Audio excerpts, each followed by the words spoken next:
name is Srinivas Gurujada. I'm head of PEFA Secretariat. Thank you everyone for joining to this webinar. I'm very glad to welcome Miguel Marcus from the Ministry of Finance, Luxembourg. He's the chair of the PEFA Steering Committee, and he'll chair this global webinar. Over to you, Miguel. Thank you very much, dear Srini, and to our esteemed panel of speakers and members of the PEFA Steering Committee, practitioners of PFM who are connected. Welcome to this event, which is entitled Crisis Budgeting PFM During Difficult Times and Beyond. Thank you for everyone for joining us.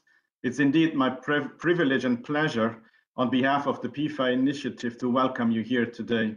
We are delighted to have you with us to participate in the launch of the second edition of the Global Report on Public Financial Management, focusing this year on crisis budgeting. That so many of you, and I look at the number here of the participants list, are connected at this session really serves as a reminder to us all just how important our work on PFM is. Many of you, of course, will be familiar with the PEFA program, or maybe specifically the PEFA Performance Measurement Framework, some intimately, others only to a limited extent. Let me give a bit of background. The PEFA program was initiated in 2001, so it has just turned 20 years old. A few words, if you allow, about Luxembourg, my country's involvement. We became a partner of PEFA only 3 years ago, and wish we would have done so earlier. But that was at a critical point in time when governments around the globe were confronted with profound policy challenges in the belief that better public financial management helps governments respond better and in a more timely fashion. Today, we live in an even more multiple crisis-ridden world where PEFA is even more relevant and definitely can make a difference. We commend the work of the PEFA initiative while also emphasizing the need for continuous improvement of deliverables of the PEFA initiative to support countries achieve green, resilient, and inclusive development through sound PFM systems. But now back to the subject at hand. So since its introduction, the PEFA program's performance measurement framework has been adopted by a wide range of countries as well as international development agencies. And it has grown from a PFM diagnostic tool used by a limited group of donors into a gold standard catalyst that can assist in PFM reform formulation and monitoring by countries themselves, often with support from international development partners. Over the past 2 decades, PEFA moved from strength to strength. Let me highlight 3 key areas that I'm particularly proud of. First, the country ownership of PEFA assessment significantly enhanced, with PEFA getting mainstreamed as the primary analytical underpinning for government's public financial reform strategies. Second, the quality of PEFA reports significantly improved with PEFA check credentials. And third, PEFA assessments triggered newer thinking into the emerging issues of PFM. PFM issues emerging during the pandemic makes PEFA even more important as countries battle the health, social and economic fallouts from the COVID-19 crisis. We have seen firsthand how countries with stronger and modern PFM systems were able to respond with ease when the pandemic broke out while others struggled. The Global Report on PFM presents the most comprehensive periodic examination of the state of public financial management worldwide. Uniquely, it uses PEFA data to offer insights into PFM performance trends at the global, regional, and country level, as well as across key areas of the budget cycle. You will see in today's presentation that the report, which is available online, only online, contains a wide range of interactive data visualizations, short analyses, and country examples that can be a resource for practitioners, policymakers, researchers, and other stakeholders. We are very glad to welcome Mr. Olowo Okere, Global Director, Governance in the World Bank. He has been a great pillar of strength to the PEFA initiative and one of the champions to make use of the very abundant data from the PEFA reports and other PFM data to put together the global report. We also have 4 eminent global PFM experts to talk about current and emerging PFM challenges and how we could learn from crisis management. We are delighted to have Mr. Sailandra Patanyak, Deputy Division Chief, Fiscal Affairs Department at the IMF, Professor Gabriele Buchholz from the Osnabrück University of Applied Science in Germany, and Professor Lekha Chakraborty from the National Institute of Public Finance and Policy under the Ministry of Finance in India. The 3 of them will be discussants. They will reflect on the report. We also have Adenike Oyeyola, Practice Manager, who heads the Public Financial Management, Public Procurement, and Public Investment Management work streams at the World Bank Group. She will share her reflections on the report, moderate the Q&A session, and summarize the discussions. From the PEFA Secretariat, we have, as you have heard before, Srinivas Gurazada, Richard Sutherland, and Hélène Magnier, who will present the global report and give a synopsis of its key features and will make you briefly navigate it in the digitalized version. I now invite Ed to deliver a keynote speech to present the report, but also his vision of PFM. Ed, over to you. Thank you. Thank you very much, Miguel. It's really nice to see you again. And many thanks to all our panelists and other partners who are connected today. Greetings, everyone. I'm really delighted to join today's launch of the 2022 edition of the Global Report on Public Financial Management. It is a great honor for me to deliver a keynote address at this very important event. I would like to begin by recognizing the outstanding efforts of the PEFA colleagues who worked very hard to prepare the global report and organized this launch event. Congratulations on producing yet another excellent global report. Let me also congratulate the PEFA initiative partners for their global leadership on PFM. I trust the entire PEFA family and the broader PFM community will enjoy reading this second global PFM report as much as they did the previous one. Miguel already gave the history of PEFA, but let me maybe add to that, especially with regard to this public financial management global report. The PEFA initiative had its 28th years anniversary recently, as Miguel mentioned.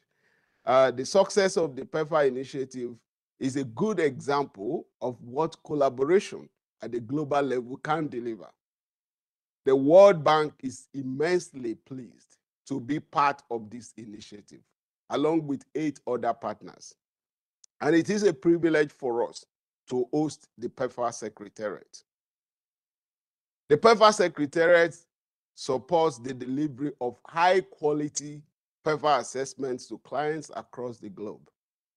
I am glad to mention that the World Bank recognized the outstanding work done by the PEFA Secretariat this year with a World Bank PPU award for its work under the theme Public Finances for the Post-COVID-19 World, the PEFA Impact. I congratulate the Secretariat staff and thank all the PEFA partners for their support in building a strong PEFA Secretariat and a strong PEFA initiative and programs. Now, let me take a moment to reflect on the PFM Global Report journey. How did we come to this point where we are launching the second edition this day? In June 2019, at the PEFA Steering Committee meeting in London, we thought of the need to capitalize on PEFA's rich database to better understand how PFM performance is changing over time, globally and across countries, and highlighting areas where improvements were most needed. Later that year, The Secretariat formed a team of experts who took the initiative forward. Last year, the PEFA Secretariat published the inaugural version of the report. The Secretariat held a series of global launch events from February 17 to February 24, 2021 in multiple languages on the theme, Public Financial Management in the 21st Century, Harnessing Data for Better Policy Making. The debates were rich, energizing, and gave us plenty of food for thought on what the emerging PFM trends meant for governments worldwide. I believe the conversations we had back at that inaugural launch 16 months ago are even more relevant now. A few thoughts. Good governance is critical for sustainable and inclusive development of any country. The central goal of good governance is to maximize the welfare of those being governed, that is the citizens. In a rapidly changing world, to be truly responsive and effective, governments need to continuously assess the needs and priorities of their citizens. And so, what is the role of good PFM as it pertains to governance? Good PFM, I will argue, facilitates good governance. And so PFM is a core element of a well-functioning public administration. As you all know, finance lubricates the wheel of government machinery. And so PFM underlines all of government's activities and is critical to the delivery of public services. As recognized by the PEFA program, robust PFM is the linchpin that ties together available public resources, the delivery of services, and achievement of government policy objectives. Accordingly, there is a general support for the view that improving a country's PFM system provides extensive and enduring benefits, including stronger institutions, reduction in poverty, greater gender equality, and sustainable and balanced growth. However, we have all had the saying, what gets measured gets attention. To this end, the PEFA framework and the global PFM report play a key role in the national and international policy dialogues on PFM. Now, let me briefly touch on the unique value of this report, the global PFM report. This second iteration of the report, from my perspective, is extremely timely and important, at least for two reasons. First, the global report is a successful, pioneering attempt to present a comprehensive, data-driven view of PFM trends globally. It is a highly relevant source of high-quality information that caters to the practical needs of a wide variety of stakeholders. Beneficiaries of the report include policymakers, public administrators, academicians, and PFM practitioners, among others. Indeed, its frequent and continued updates no doubt provide a valuable global public good. Second, the new 2022 publication of the report includes a special feature on crisis budgeting tools and trends that is particularly timely. We are still experiencing the impact of a significant global crisis that is by now a common household name, that is COVID-19. This pandemic was a shock to the global economy like no other since the Great Depression, with major impacts on the public finances of developed and developing countries alike. It is a crisis that has triggered multiple shocks, including health, fiscal, and economic, and much more. Since the onset of COVID-19, more than $16.9 trillion of fiscal support measures have been implemented worldwide to reinforce healthcare systems and support households and businesses and restore economies. This support has helped to contain the impact of the crisis. But the crisis has no doubt caused enormous strain on public financial management. The resulting fiscal deficits and rising debt levels will likely hamper policymakers' choices for years to come. The 2022 Global Report allows us to reflect on how countries are leveraging their PFM systems to mitigate the impact of this ongoing crisis in near real time.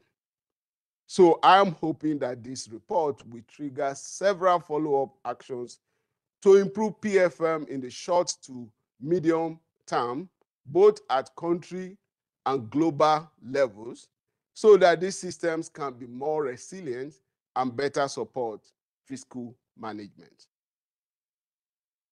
In conclusion, therefore, I believe that with the growing set of crises and uncertainties that the world is facing today, and stubborn problems in service delivery that governments continue to face, PFM will only grow in importance in the years to come. I encourage you to see today's launch event as the beginning of a new era of crisis resilience PFM systems. As I conclude my remarks, let me specifically congratulate the core team that prepared this report: Richard, Ellen, Sag, Sophia, Sylvia, Nene, Ashik, and North from the PEFA Secretariat under the leadership of Srini. I'm looking forward to listening to the highlights of the report, the views of the panelists, and the questions and answer session. I now declare the 2022 Global Report on Public Financial Management launched. Thank you, and back to you, the chair. Sincere thanks to you, dear Ed, for this very lively keynote address and sharing your vision and role and importance of PFM in the short, medium, and long-term run. And I now invite the PEFA Secretariat team to present the highlights of the global report. Thank you very much, Chair. And here is the global report just now launched by Ed. The virtual report is now live at your convenience. Later, you can take a look at it. So if we will do a presentation of highlights between me, Richard, and Helen in 3 sections. You see the global trends, which is something like what would happen from the global meltdown of 2008 till the time when we entered into the crisis, so into the COVID-19 crisis. How did PFM systems fare? Then if you have the crisis budgeting time and how PFM systems are influenced by crisis conceptually and to the extent data is available. A few case studies and a call for action. You can navigate through this report. You right now see, for example, the crisis budgeting section of the chapter of the report. It's completely digital report. You can play with this, and it is very interesting to jump from section to section as you would notice we go forward. Right now on your screen is, for example, how expenditure outturn impacted crisis. Crisis impacted expenditure outturn over time. With that, let me come back to some PowerPoint slides to take you through highlights of this particular report. The 4 sections I mentioned, starting with the evolution of PFM systems, which I would be talking till the time we entered the COVID-19 crisis. What's the big picture story coming out of the report? If we take the PFM system's evolution, the good news is the trajectory is positive. The curve is going upwards. The efforts of governments and development partners over years are yielding results with stronger PFM systems. If you add up all the PEFA scores of all the countries that are available till the time we entered the pandemic, what would be a kind of a typical global score between A to D? It's a C. C may sound low, but C means the basic systems are in place. It also means enormous opportunities for improvement. There are many things which are at a higher level, and there are some things which are at a lower level, adding up to a kind of an aggregate C. What I would take you through is across the 7 pillars of PIFA, some interesting aspects, more from areas for improvement. There are great scores and positive scores which you can see in the report. I'm not going to present them. I would be talking about some limitations, and then Richard and Helen would transition to the crisis budgeting section. Now let's take budget credibility. Are budgets really credible as over a period of time? Generally, at an aggregate level, we find that budgets are reasonably okay. Governments are able to maintain at a total budget amount level, budget actual variation limited. But the problem comes in composition. The composition would mean money moves from sector to sector or from revenue to capital. So this is a kind of a typical challenge where 2/3 of the countries actually are not able to maintain the planned composition, which also has direct implication over during crisis. If pre-crisis itself is like this, what would happen in crisis, one can think of. One key area where we find serious challenges is about the fiscal transparency. There is a lot of data being generated, but is it really available the way it needs to be available? So that's an area where we found a lot of limitations. More than half of countries are also incurring significant expenditure outside the government financial statements. So to that extent, the overall transparency is affected. Assets and liabilities. How do governments manage their assets and liabilities? This is a pillar 3 of PIFA, which is a new pillar.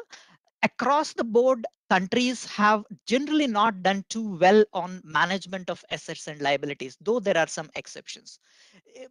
Typical examples include, for example, 80% of the countries, they do not include the lifetime costs in capital investment decision making, which practically means decisions are short term, short nature, even when they are in capital budget, capital investment, public investment decisions as such. If you see the chart below, it shows something very interesting. You see below, there's one particular indicator which is doing better than the other 3. We run a poll, a series of polls yesterday on LinkedIn and Twitter. And one of the questions we asked is, please guess what would be the debt management score on a scale of A to D, A being the best and D being the lowest. Imagine the responses we got is exactly what we all intuitively think. Debt management is in a crisis. It's like you have debt distress and debt problems. But so everybody scored it should be a C or D, whereas actual PIFA assessments score it much higher. So the PI 13, the longest bar below, debt management is strong. I'll speak about it a little later in the later slides. So just hold that thought for a moment. On the budget planning side, the key challenge we noticed here is the disconnect on ability of governments, ministries of finance in explaining the changes. The medium term budget and the annual budget disconnect is a bit significant. Only 1 in 10 countries were able to explain the changes in estimates in the medium term budgets. Generally, budget planning has been much better than budget execution, and budget execution is where it affects service delivery quite adversely, which is a serious area. Budget execution pillar as such, it's a huge pillar with several indicators, PFM indicators here. The global report noticed several deficiencies across. The top two are essentially the revenue areas and the expenditure areas. Management of these two, though revenue collections are good, areas are a kind of a major challenge, and the management relating to it remains, and that also puts pressure on cash management and has a trickling effect on many other factors. Another area to flag also is, for example, procurement. So the non-competitive nature of procurement, it takes place in quite significant number of jurisdictions in governments, and that also is flagged as a kind of an issue in budget execution. I said it in various other fora that like probably accounting and financial reporting is the most technical and least political of amongst all the PFM indicators across the PEFA cycle. Paradoxically, this is an area which is not really doing well. Accounting, and it has like, for example, 3/4 of countries are unable to present, accountant general is not able to present the financial reports to external audit within 3 months from the end of financial year. The quality and the compliance with standards remains a challenge. The last pillar on external scrutiny and audit. So both on the front of external audit itself, there are good examples, but there are many limitations with Supreme Audit institutions in several countries. And more importantly, legislature. Ability of legislature to systematically scrutinize and issue observations, recommendations, and follow up on them. That remains a typical low area. So now all this putting together, this is what was over a period of more than a decade data summation. So now if we take all that into crisis, let's look at like three big things which are coming into the crisis from the picture that we entered the crisis as such. Debt management, a clear paradox. We have public investment management doing bad, and there are various other areas which are doing weaker, whereas debt management is higher, which practically means there is only a kind of a symbolic process-based ability, but the reality is something different. So debt management emerged as a major issue to concern. Second is public access to fiscal information is not great even before the pandemic. And during the pandemic, Richard will talk about that. And the challenges relating to the medium term perspective in terms of connect between the budget and actual. These three are probably the most major things which, in our opinion, are influencing the crisis, along with several other things which have also impact. And I'll turn to Richard to take us through the crisis budgeting. Richard? Thank you very much, Srini. Greetings, everyone, and thanks again for joining today's launch of this information-rich global report on PFM. Let me start by first expressing how very excited we are at the PEFA Secretariat about this year's topic in focus, crisis budgeting tools and trends. As Ed mentioned in his remarks, this is especially timely and relevant topic because the world is still going through this consequential COVID-19 pandemic. So it is our genuine hope that this report will somehow help to shape the global debate on how PFM can be improved for sustainable, resilient development. Now, let's turn our attention to chapter 2 of the global report. What is the chapter about? Generally, the chapter recognizes that crises can create significant challenges for PFM performance. Accordingly, it discusses how countries respond to crises from a PFM perspective. And to this end, the PEFA framework is leveraged to describe how crises affect PFM performance. And finally, the chapter describes general trends in how governments have used PFM as a strategic tool to meet the fiscal demands of crises. Now, we are unable to go through all of these subheadings in the time allotted, so I will instead pick up on where Srini left off. Specifically, I will highlight what this chapter says about fiscal transparency, debt management, and medium-term perspectives of budgeting in times of crisis. As you see on the slide here, let's start with public access to information, which falls under the pillar 2 of the PEFA framework. Now, the chapter makes the case that a desirable outcome of a robust PFM system during normal periods is to ensure that public funds are applied transparently for intended purposes and with reasonable controls. During a crisis, though, expedited procedures take precedence, and they may lead to a relaxation of controls, which could substantially, subsequently increase risks for fraud and corruption, wastage, and inefficiency. More crucially, the crises can hinder reporting through, for example, delays in producing budget execution reports and so on. And worse yet, as Srini pointed out, the report shows that there is already widespread underperformance in citizens' access to fiscal information in many countries during normal times. So the key question for reformers is this: how can controls be strengthened such that they anticipate the need for expedited expenditure, while at the same time retain or boost the PFM system's ability to track and report on expenditures ex post?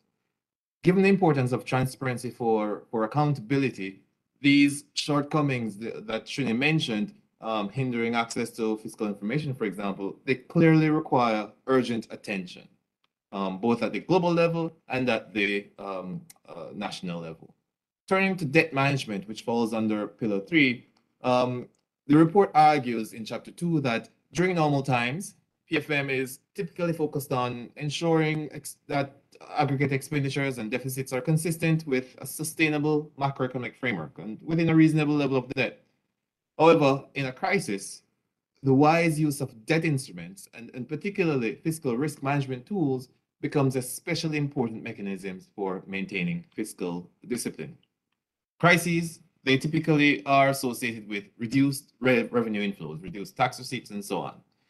In addition, there could be unanticipated increases in expenditures. Both effects, whether independently or collectively, could lead to larger anticipated deficits. Therefore, additional revenue is often needed in crises to support a response to the crisis. But this usually manifests in the form of increased pressure to take on new debt. And so approvals of debt and guarantees could substantially increase. And against this backdrop, the robustness of pre-existing debt management processes and strategies will matter a great deal. And this is where the PEFA framework captures well the processes that current countries have in place. Another vital consideration to flag, though, that the report raised pertains to debt service payments. In particular, the chapter argues that governments should safeguard payments, debt payments, to avoid potential default, which, if it happens, could further exacerbate the fallout from crises. It's also worth contemplating how countries could introduce risk retention or risk transfer mechanisms to accommodate the additional financing needs that are typically associated with crises.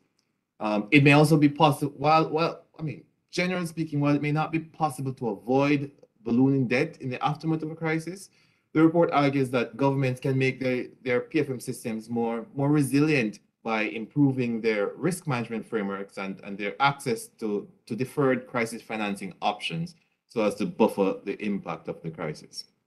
And finally, in terms of medium-term budgeting, there are variations in medium-term budgets, as Srini mentioned. And the report argues that crises could undermine budget credibility through these increased pressures that I mentioned earlier. There are three forms that budget deviations can manifest, as discussed in the report. The first pertains to expenditure outturn, and in this sense, the actual spending may turn out to be significantly higher or lower than planned spending. There may also be fluctuations in composition, as Srini mentioned. Changes in demand for certain price-related goods or services are likely to occur. They may increase.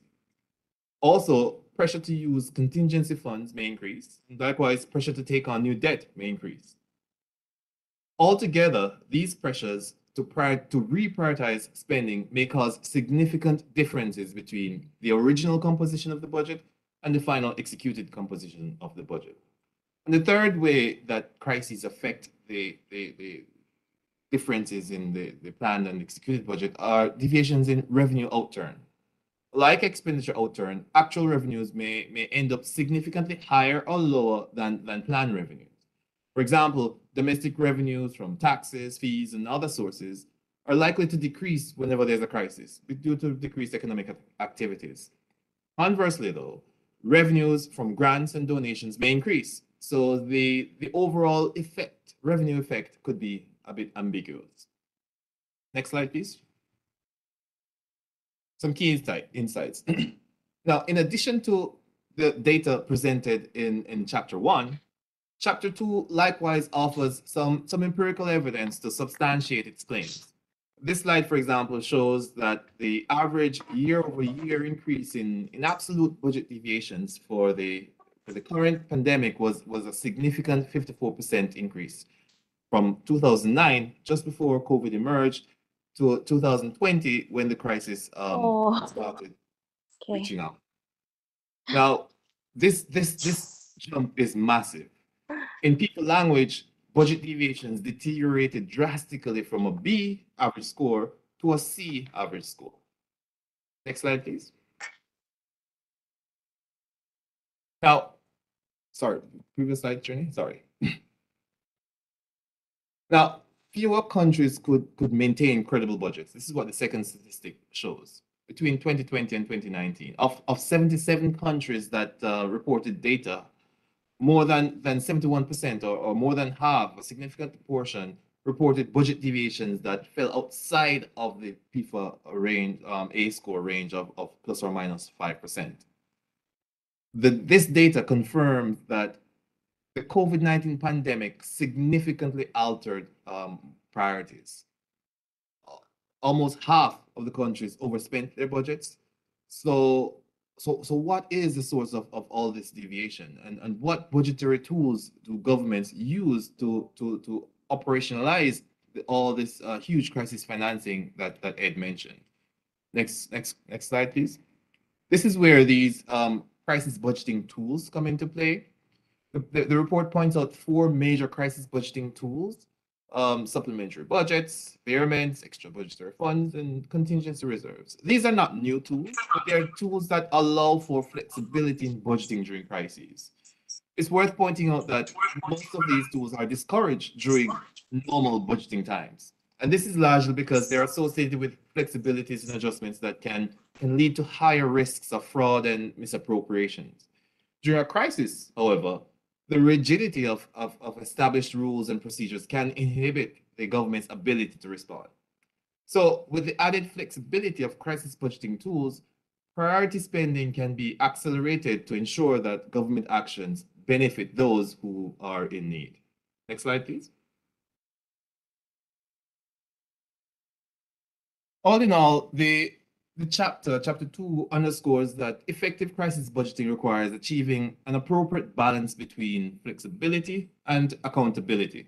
This is more important than ever when we consider the extraordinary stress that crises place on countries' PFM systems. On the one hand, we see that governments must respond to the urgent demands from citizens to provide for unplanned relief and emergency services. And this must be done even while ensuring that the continued delivery of normal services, education, health, security, and so on. But at the same time, these urgent spending decisions often take place in a rapidly deteriorating macrofiscal context. Slowdowns in economic activities, disruptions in operations, and massive revenue fallout can significantly hamper the government's ability to respond. All of this to say that crises have significant fiscal consequences, and they all call for immediate and decisive PFM responses that promote both flexibility and public accountability. In summary, the key messages of the chapters are these. 1, the COVID crisis revealed that PFM systems in many countries are not sufficiently resilient to withstand the fiscal impact of crises. The disruptions were largely captured specifically by the indicator on budget reliability, as presented earlier. So the fundamental aspect of many fundamental aspects of the PFM system remain weak, even during normal times, as Srini highlighted. So these areas, the chapter highlights some crucial areas that should be looked at to ensure that the impact of a crisis is mitigated to the extent possible. The second message here is that PFM systems must find this appropriate but subtle balance between flexibility and accountability during crises. And the third message is that PEFA reports provide a valuable basis for conducting a broad-based assessment of the readiness of countries' PFM systems to respond to crises. Now, this latter message is demonstrated even more clearly in the case studies. We did case studies for Colombia, Mongolia, and Seychelles, which Helen will now present. Again, many thanks for your attention. Over to you, Helen. Thank you so much. Many thanks, Richard, Srini, and Head. Greetings to everyone. It's a pleasure to have our steering committee members, our PEFA team, and our participants from all over the world, as well as our discussants. So the three case studies illustrate, as it was said, the readiness of countries to tackle the COVID crisis through their strengths, and it was highlighted by the successive PEFA reports. The three case studies we choose represent three different geographic zones. As you can see, we have Latin America, Asia, and Africa. Why do we choose them? Because these countries show a high vaccination rate and a limited number of deaths due to the COVID. So the presentation in the report is identical for the three case studies. We have key statistics, last PEFA reports showing the strengths of the PFM system, the key measures, and a timeline of the different fiscal and monetary measures. Let's start with Colombia. Next slide, please. So the main message for Colombia is that the country has tempered budget flexibility with crisis accountability.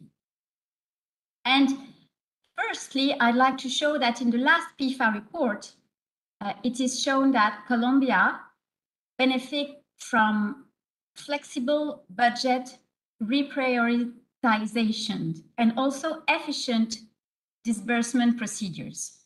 So during the crisis, the country utilized stabilization funds and also flexible budget reprioritization mechanisms to help mitigate the fiscal impact of the COVID-19 pandemic.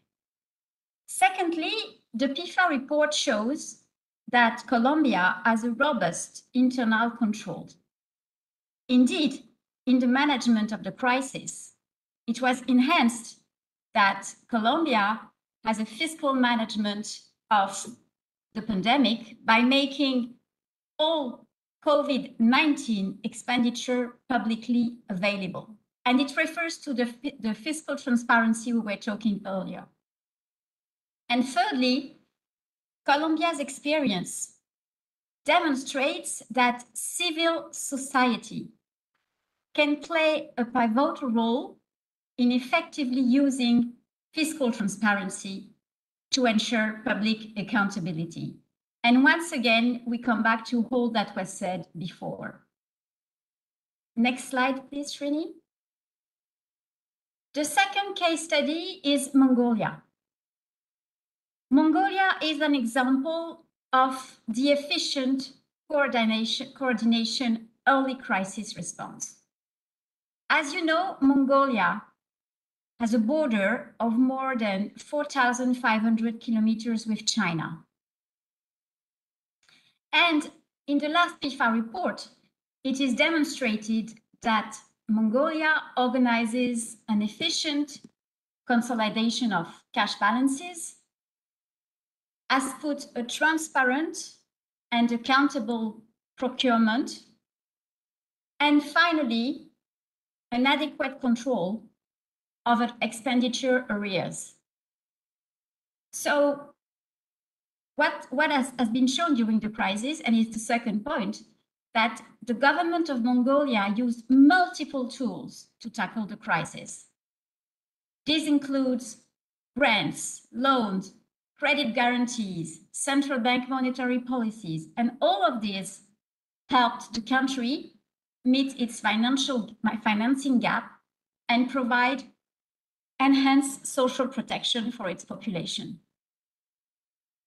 And also, the temporary suspension of fiscal rules played a key role in enabling the government to finance emergency policy measures. So what can we take away from the Mongolian case?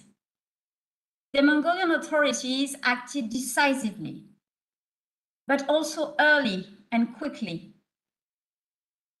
They put in place a multi-sectoral coordination body, declared a state of high alert, even before the first confirmed case of COVID-19, and they allocate for additional health spending through government reserve fund.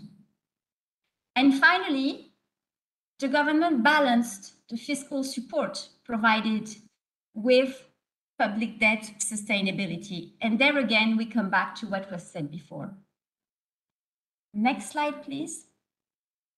And the third case study is Seychelles. So on this case study, the main message you would find in the report would be expediting financing for crisis response.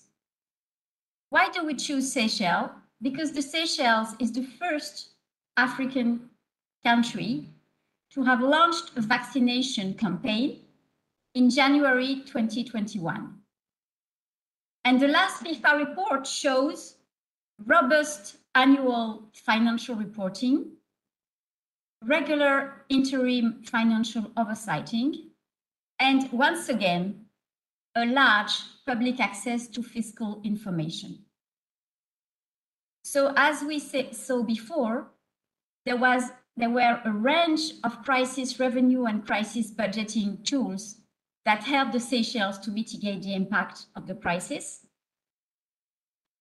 Again, a quick establishment of decision-making mechanisms play a crucial role in enabling the government to expedite its fiscal response to the crisis. And finally, the Seychelles experience suggests that governments can safeguard public trust during crisis by maintaining or establishing accountability mechanisms that ensure that emergency spending is reported, transparent, and audited. So we have really three very interesting examples. And I go back to Srini for the call to action. Many thanks to all of you. Thanks, Helen. In conclusion, what do we take away from the global report on public financial management? If countries have good PFM systems, they are clearly able to tackle the crisis in a better way. That's the first big message. The second one is this is the thinking around the crisis management and the PFM is still a work in progress. There is more work needs to be done as more and more understanding of the dynamics, the way in which public financial management went through during the crisis. It would also make way for the next generation PFM reforms. So we identified a call for action, including some things which we thought are important from perspective of thinking further. One is how frequently are the crisis budgeting tools used? Should fiscal rules be relaxed during crisis? And are there good practices from PFM perspective to think through? And is it always really possible to balance flexibility and controls? And if you make it more flexible, do you really lose control? This question, these need to be further investigated. With that, thank you on behalf of team once again, and back to the chair. Many thanks for this very lively presentation of the global report by the PEFA Secretariat. It really makes me want to go and navigate it as soon as possible. So it points out obviously key messages from the crisis we have recently faced, and it also describes possible ways forward. And it gives me great pleasure now to turn to our discussants, the experts in PFM. And first, I'd like to have the point of view of a multilateral institution, the IMF, Sailendra Patanayak, who is Deputy Division Chief at the Fiscal Affairs Department of the Fund. How do you see the role of this global report in terms informing IMF work, as well as support of the fund to the governments on PFM reforms? Also, you have been extensively working on various aspects of PFM. What, in your opinion, should be the top 3 focus areas for PFM reforms in developing countries in the post-COVID-19 world? Thank you. Sailendra, over to you. Thank you, Chair.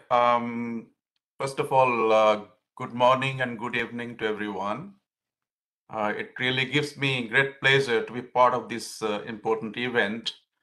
And I would like to thank actually and congratulate the PEFA Secretariat for timely release of this very important global report on PFM.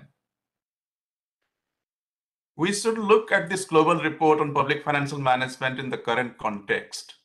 While the post-pandemic recovery continues, its pace has moderated amid high uncertainty and rising risks due to inflation and war in Ukraine.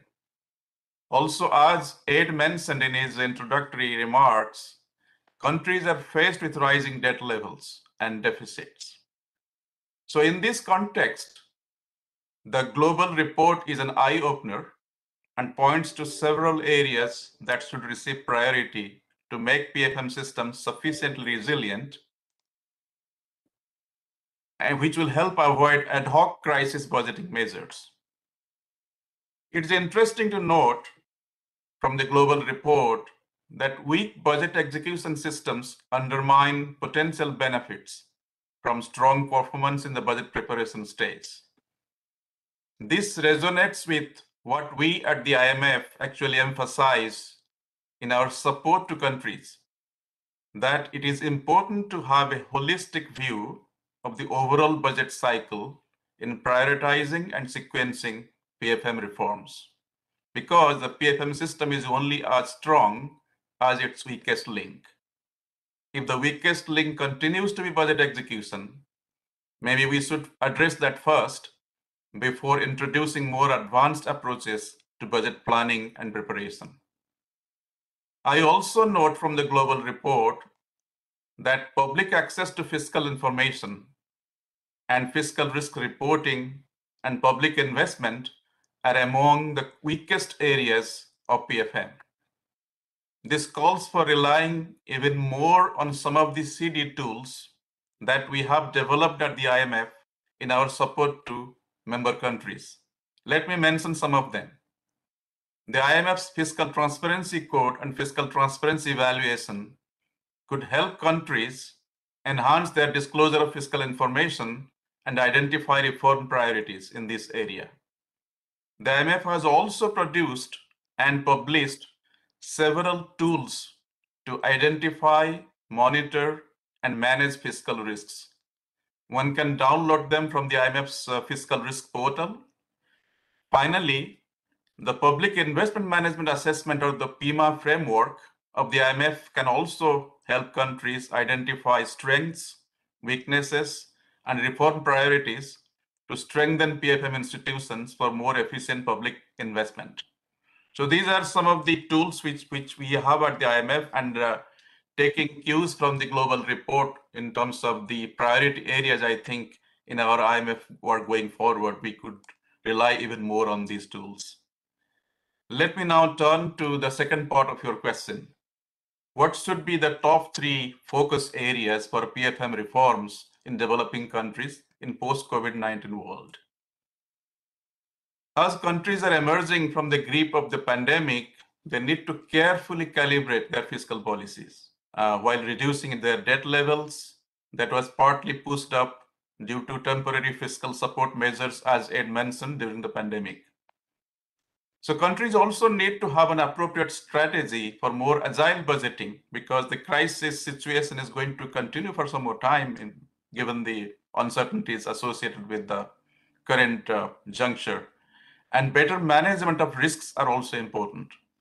Several PFM tools can be used for this purpose. Let me highlight 3 areas. First, developing countries could use PFM tools for fiscal sustainability. For many countries, this would mean clarifying the overall fiscal constraint and evaluate the fiscal space given the high debt levels in these countries.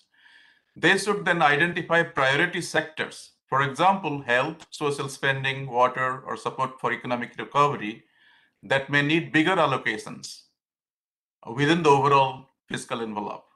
While it may not be possible to conduct a fully fledged spending review in some countries to identify the priority sectors, a simplified expenditure review could be undertaken to identify expenditures that can be curtailed in other non-priority areas in the short term without running into legal or operational obstacles. Also, given the high debt levels in several countries, better debt management and greater debt transparency are also essential by ensuring comprehensive disclosure of what the country owes and to whom. Second, countries should provide a clear picture of fiscal risks in their budget documentation. This should cover risks that existed before the crisis and additional risks from COVID-19 related policies. For example, new guarantees, loans, and equity injections. The budget should include details of the risk exposure and possible mitigation measures. This will enable the legislature to assess the appropriateness of these measures in the fuller policy context and scrutinize some of the significant fiscal risks, including contingent liabilities. In the current circumstances with high level of uncertainties in many countries, governments need to recognize that it is difficult and risky to make policy decisions on a unique macrofiscal scenario. So instead of a single macrofiscal scenario, they should actually outline several scenarios and make policies contingent on them, and also envision more frequent revisions to their macrofiscal frameworks. Third, countries should have an appropriate strategy for flexibility to manage in-year budget adjustments and contingencies while ensuring at the same time transparency, accountability, and legitimacy in using public resources. This came out clearly in the presentation by Srini and PEFA team. The main budget flexibility tools, contingency reserves, and environments for in-year budget adjustment, supplementary budgets, they should be used when needed, but with adequate checks and balances. And therefore, close monitoring of budget execution will be very essential. Contingency reserves and funds should not be used as an alternative of proper budget preparation or as slush funds. It is critical to have clear rules and transparency on the triggers for using these funds, as well as transparent reporting on their use. Supplementary budgets allow parliamentary approval of expenditure reallocation, but an excessive number of supplementary budgets is also often seen as undermining budget credibility. So again, prioritized budgeting and transparent reporting are key. So to conclude, developing countries should focus on those PFM reforms and tools that would help them achieve fiscal sustainability, manage fiscal risks, including those stemming from the COVID support measures, and implement a careful strategy for agile budgeting. I will stop there. Thank you so much. Thank you so much, Sailandra, for sharing your very insightful experiences and thought-provoking reflections.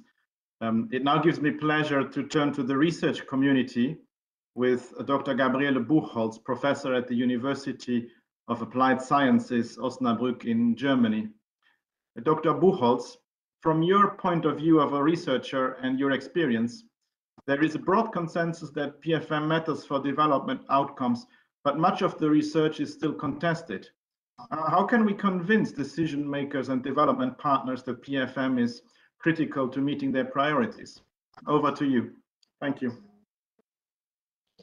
Thank you for the interesting question. In answering, I would like to address 2 key points from the report and the case studies that make PFM essential for achieving development outcomes and defined priorities. It's first the design of the PFM system, and second, the transparency that can be achieved.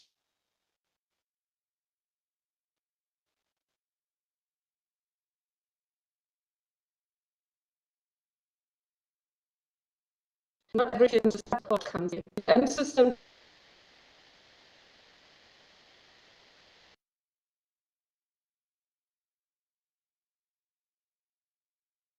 example, shows how unstable and weak our existing PFM systems are. Corona and the Ukraine war have and still do largely disrupted the control mechanisms to comply with budget rules and discipline, leading to enormous debts and inefficient operations. Budgets are no longer managed soundly and responsibly.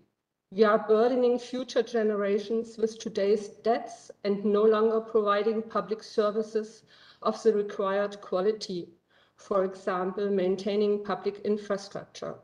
However, it's not just the crises we all face, such as wars, pandemics, poverty, climate change, etc. Above all, it are the future societal challenges, such as globalization, digitization, or the energy revolution, that require a powerful and flexible PFM to achieve our planned development outcomes. So what do we need to do? Why is not every PFM system suitable as a management basis for these situations? For me, a PEFA-based PFM is a crucial basis for a functioning and efficient PFM to achieve the planned outcomes, and thus also for crisis management. The PEFA framework, with its 7 pillars, 31 indicators, and 94 dimensions, maps all the essential facts of a PFM system. And this makes it possible to build a stable, robust PFM that provides a permanently reliable basis for control and management, both in times of crisis and in dealing with future challenges facing society. Only by a complete PEFA-based PFM system, and I mean really a complete, can transparency and accountability for handling of public money be implemented. Unfortunately, this is often not desired by politics and administration, but it leads not only to responsible handling of public money, but also to regaining the trust of our citizens. And that is urgently needed. We lost it. The transparency of a PFM system will continue to grow in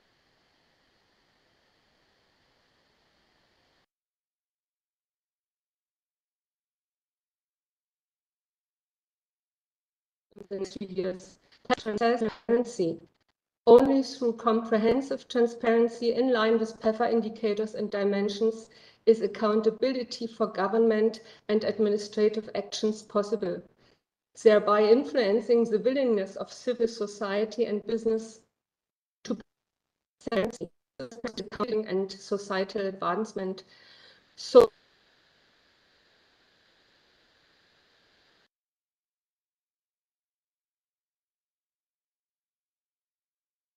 to greater trust, that crisis preparedness enables flexible response to the crisis and supports crisis management to return to normal as quickly as possible.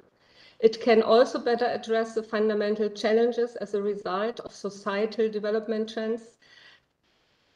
The challenge for designing PFM systems is to implement all PEFA indicators permanently as a measure of the quality of PFM systems and also to anchor them in budget law. Thank you. Thank you so much, Dr. Buchholz, for your very extremely interesting points and candid assessments. Very useful to draw the attention of decision makers on actions to be taken on PFM. So thank you very much again. And finally, let us have the reflections from someone who is closely associated with government, Dr. Leka Chakraborty.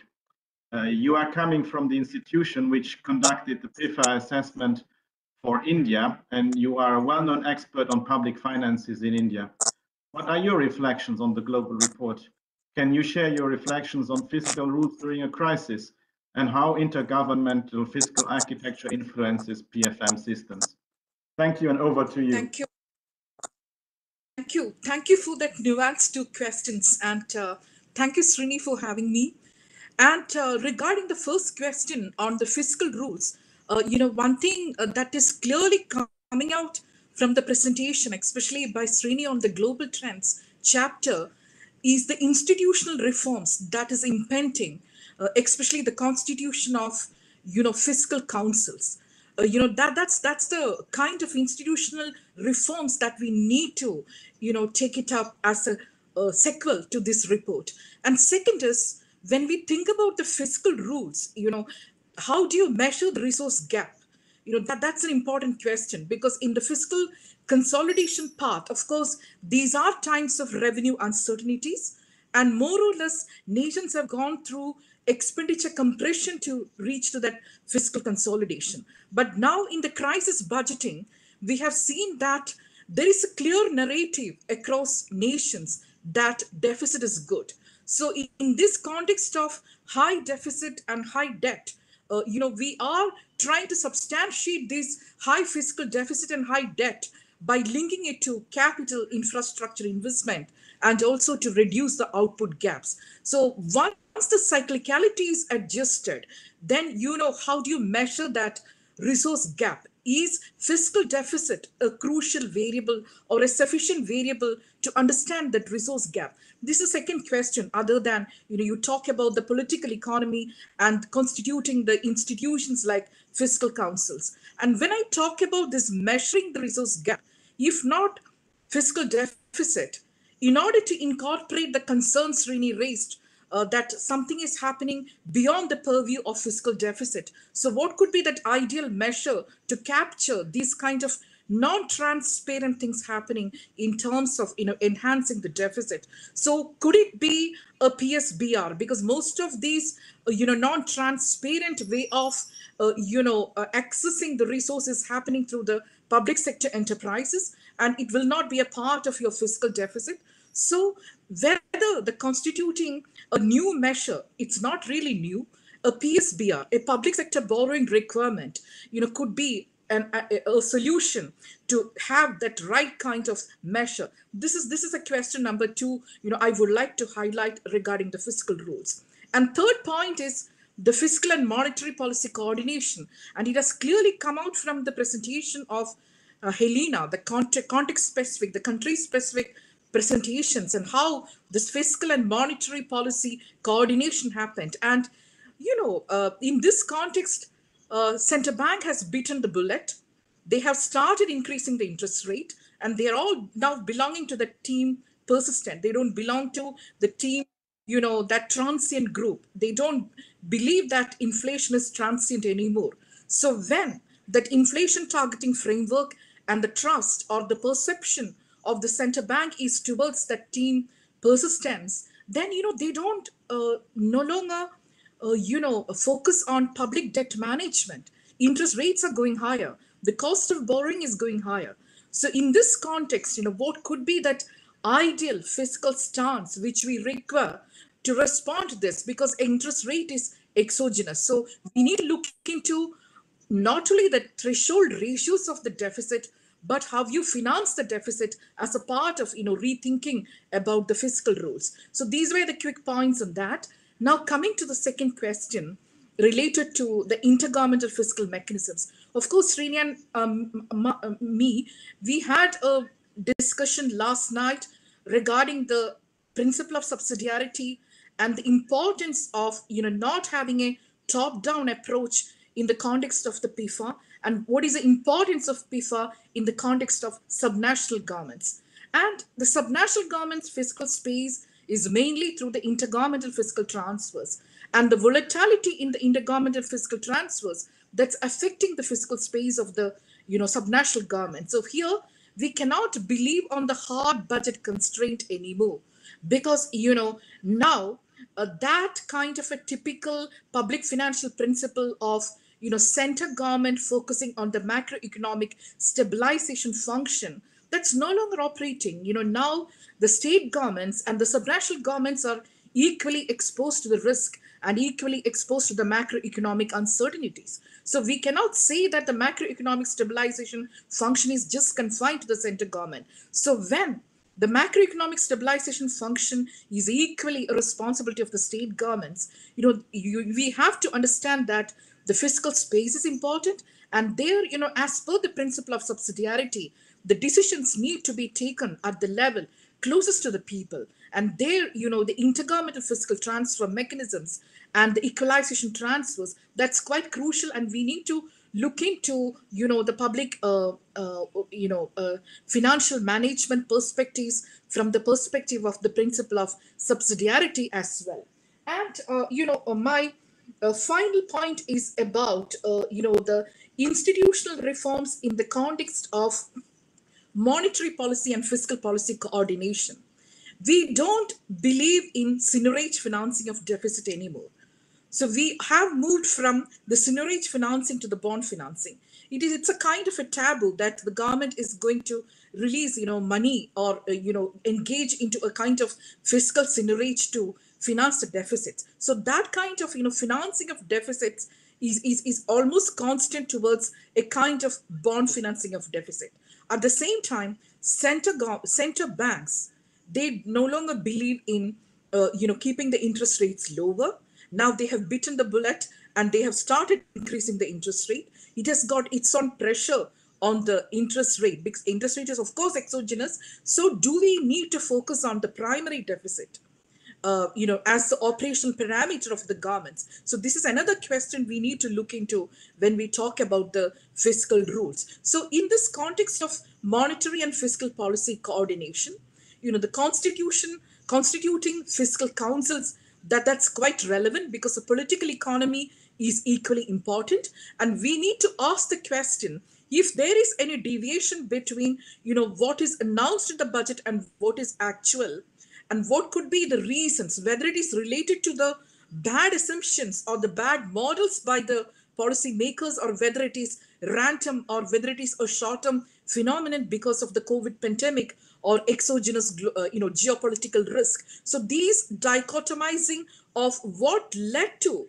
the deterioration of scores, that is important to look into, whether, a course correction is required in the context of the public financial models and the assumptions in the projections and the forecasting, or is it exclusively random? So these are the quick points I thought that, I will put forward. And congratulations once again for this wonderful report. Thank you. Thank you very much, Dr. Chakraborty, for sharing your views and highlighting some of the challenges and dilemmas that policymakers and public authorities, generally speaking, are confronted with. It now gives me great pleasure to turn to Adenike Oyeyola, practice manager of the global governance practice, to kindly ask her to share her reflections and also to moderate the Q&A section. Adenike, over to you. Thank you. Thank you so much, Chair Miguel. What a very exciting subject and presentation by everyone. So let me first start by thanking everyone, the PEFA Secretariat, our panelists, Sailendra, Dr. Gabriel, Dr. Leka, for all this PEFA Secretariat and the chair. So listening to the excellent interventions from our three panelists has been very fascinating to me. Their arguments and perspectives really fit exceptionally well with the overall tone set by you, Mr. Chair, as well as the keynote address that was given by Ed, and of course fits well into the presentation by the PEFA Secretariat on the global report. But before I go into the question and answer session, let me just highlight three issues, that has been raised, which the World Bank is intensively working on. The first is on the issue of transparency. What is coming out very strongly is transparency is a must and is needed. So I want to highlight the public procurement in this context, which is one of the work the bank is really working on. So clearly committing to open contracting and procurement principles is more important now that we've seen the crisis than ever before. So government should publicly disclose all grants, all procurements or provisions for emergency funds over a set amount within a specified number of days. after the funds are released or used. So that's a must. Second area of reflection for me is the citizens' engagement, which I believe needs to be enhanced. And again, this is coming out very strongly from the report and from the intervention by Ed and by our guest speakers. The case study shows that the countries where the COVID crisis was best taken care of were the ones where citizens played a pivotal role in governance. This is coming out very clear. Also, opportunities for public engagement during the formulation of plans, legislative discussions are crucially executive implementation of audit recommendations should be increased. Grievance redress mechanisms are needed in order to ensure that communities and intended program beneficiaries know what to do when they do not receive the expected support. My third insight is about the oversight mechanism, which I believe, is coming out very strongly that they are very essential during crisis. So the mandates, independence, and resources of supreme audit institutions, for instance, can be increased to audit public funds, including special funds that are established to channel resources to emergency programs. The quality of these audits can be improved by strengthening systems and independent quality checks. On a similar note, I believe that measures of ex-post accountability can be ensured by activating explicit processes and protocols, which will support documenting emergency spendings, including the procurement transactions, receipts of goods and supplies, and tracking of the delivery of supplies, including central and decentralized authorities. So, these are a few thoughts for me from this very interesting and inciting conversation today. So we'll just take some questions given our time. And I have some very good questions coming up already. And the first one I really want us to look at is one of the issues that came up very strongly. We all agree on the challenges of budget credibility, which becomes a risk area. And that's a question that is coming up from Chair. So budget credibility is at risk during the crisis. So how could government effectively mitigate this crisis? And this is with special view of the people we call the vulnerable, the women, the children. How can we ensure that despite the crisis, the funds that are supposed to be directed to these vulnerable groups are still well directed? I don't know who would like to take that. Anybody can.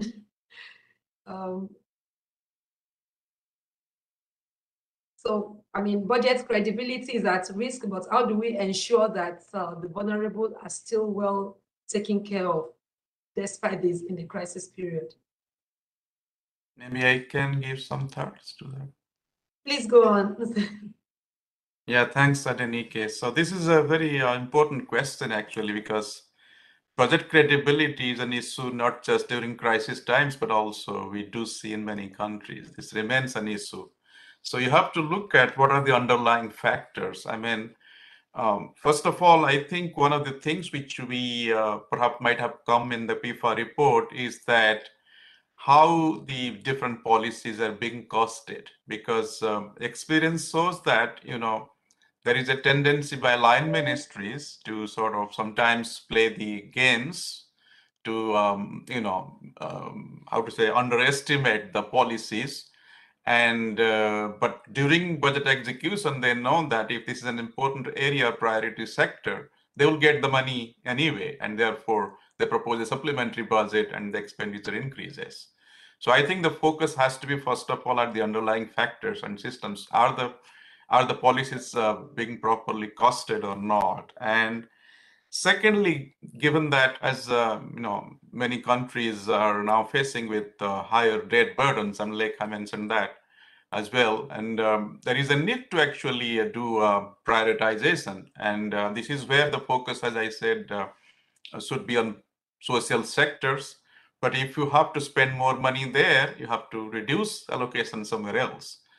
And therefore, I think there is a lot of work that needs to be done in coordination with line ministries, because Minister of Finance cannot really do all these things in a top-down way. So they have to talk to line ministries, identify what are the drivers of this, increase in expenditure, where the costs could be reduced, which policies are non-priority, they can be sort of postponed or maybe taken out in the shorter term and makes fiscal space for priority sectors. So these are some of the measures I think the countries could take. I'll stop there. Thank you very much, and right on point. I have yet another question. So, I mean, in the presentation by the Secretariat, I mean, we saw the main areas of challenges during the crisis, which is an aspect of transparency in management of assets and liabilities, in policy-based fiscal strategy and budgeting, budget credibility, just like I mean, you just responded to Sailendra, and of course, in domestic resource mobilization. So my question would be, and I'd like one of our professors to probably take this question, I mean, probably from an academic view, but also from your engagement in the countries. How more can controls be strengthened? I mean, to address current challenges, but also to address future crises. What more can we do, maybe from your academic experts and your engagement with countries? Thank you. The question was breaking. I couldn't listen to that properly. But one thing, I would love to highlight, which is also a continuation of what Dr. Shailendra has spoken about right now, is the importance of focusing on the thematic PFMs and thematic PEFA, because a crisis, it's not a homogeneous phenomenon. So we need to focus on, the long-term PFM tools like gender budgeting, the climate change related budgeting. That focus is quite relevant, especially in the context of crisis budgeting. Otherwise, things will be of short-term in nature, because economic stimulus packages formulated by the countries are short-term in nature. But for the long-term, from the long-term perspective, to address the inequality issues, these thematic PFMs like, gender budgeting, the climate-related, budgeting, that is quite crucial. And one final point is, again, there is a tug of war between, the central bank and Ministry of Finance related to the climate related crisis and uncertainties, how to look into. And central bank is taken a view, it's a broad view that it's a political economy question and they don't have sufficient toolkits to deal with these issues. So then, the thematic PFMs on the fiscal side, that's quite relevant to look into the differentials between this related risk and uncertainties. It was not clear, but I hope that, I could, answer you. Thank you. It sure does, and thanks very much, Dr. Leka, for that. So there's another question coming in, which I find very, very, very necessary to address, and that's on the issue of transparency. This is from Greg Rosenberg.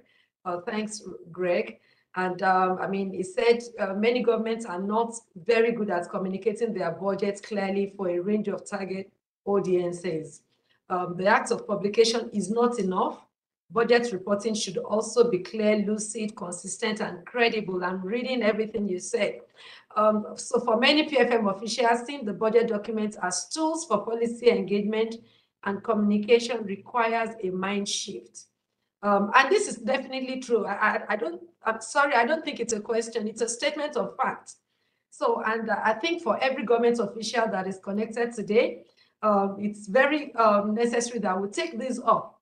It's not just about, having the budget paper, but it's about, really having a lot of the citizens, the audience, the stakeholders to really know about this document. So thanks for that. So let me quickly ask, a question came up on arrears. How has the crisis impacted on the arrears? I know, beyond the PEFA Secretariat, I'm sure you've seen some statistics coming from your PEFA assessments, but I know even on the part of the bank, the IMF and some development partners, there were very extensive conversation with governments on how to deal with arrears. So, Srini, any perspective on the arrears? What happened with the arrears during the crisis, and how are we dealing with it?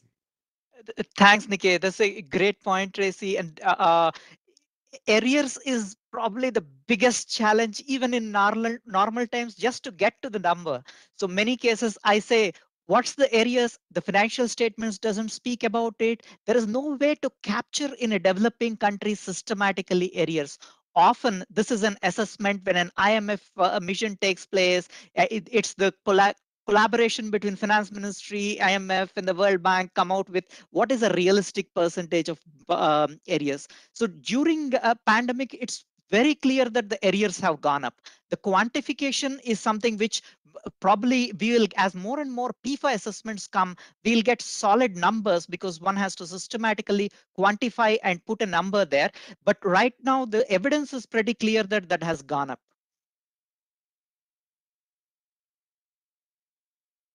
Thanks very much, Srini.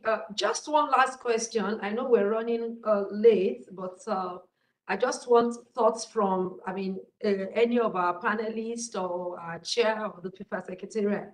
So we saw the country examples, the example of Colombia, of Mongolia, of Seychelles. This actually speaks on how PFM systems supports crisis response.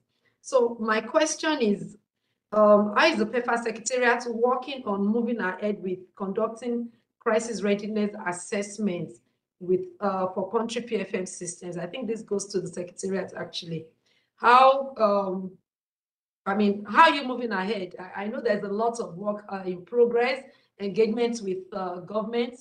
So could you just give us very briefly, what the Secretariat is doing about this? Thanks. Sure, Nikkei, many thanks. PEFA as a framework doesn't do crisis readiness or assessment, so it is more for a normal times. And the way PEFA framework is designed caters to an exceptional year.